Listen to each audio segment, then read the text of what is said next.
Hi everybody, we are talking about 10.3 arcs and chords today. And so we're going to start out with just some simple truths about chords in circles. So right here I've got chord AB and chord CD inside this circle.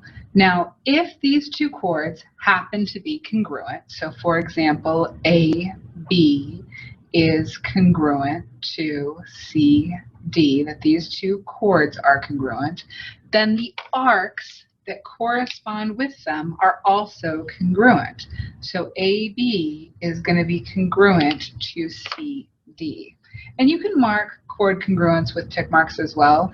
But basically we're saying AB, which is a minor arc, is congruent to arc CD. All right, that's true. Next, I'm going to move this up just a little bit. We are going to talk about what happens when a diameter is perpendicular to a chord. Okay, so as you can see here, I have this diameter, and I'm going to go ahead and label some parts here. So I'm going to call the circle P, and I'm going to call this end of the diameter D, and I'm going to call this end of the diameter B. Okay, so there's my diameter, and I'm also going to label this chord, let's go ahead and call it AC, and we're going to label that middle point there where they intersect, we're going to call that E. All right, now if the diameter is perpendicular to a chord, then I should be able to draw that box there, that right angle, and let's go ahead and write some truths. Basically, if this diameter goes through this chord at a right angle, it's a perpendicular bisector. So there's a couple things we can write down here. One is that this chord is bisected evenly at point E. So AE, or segment AE rather, is congruent to segment EC. The next is that this arc that goes with, basically this arc is also bisected, right? So this arc is also bisected, meaning that this part here, AB, is congruent to BC. Let's write that down. Arc AB is congruent to arc BC. All right, next, this is a whole circle, right? So what happened here is that the arc formed by this chord on the other side of it, right, on the long side, this major arc, is also bisected by the diameter. So this arc here, AD,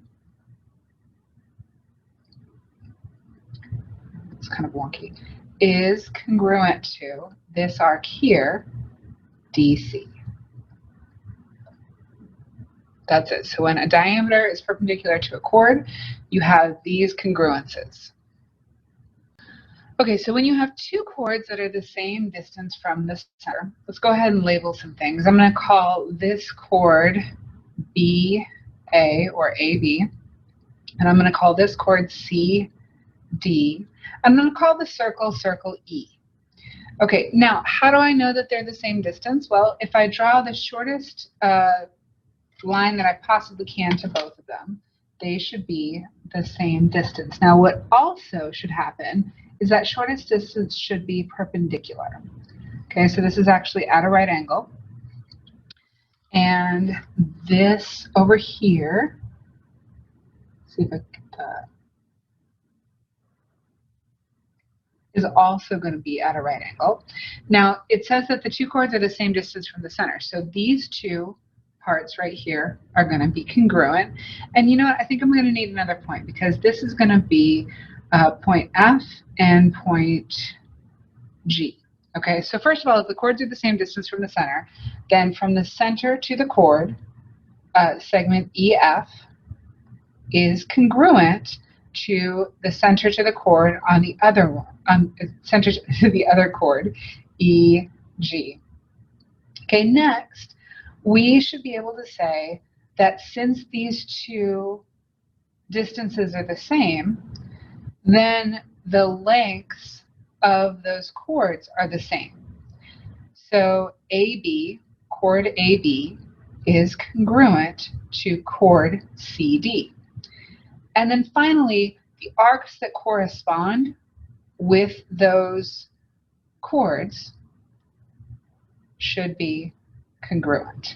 So arc AB is congruent to arc CD. That is it. Those are all the notes for 10.3. You are going to now have to apply this knowledge to those practice problems.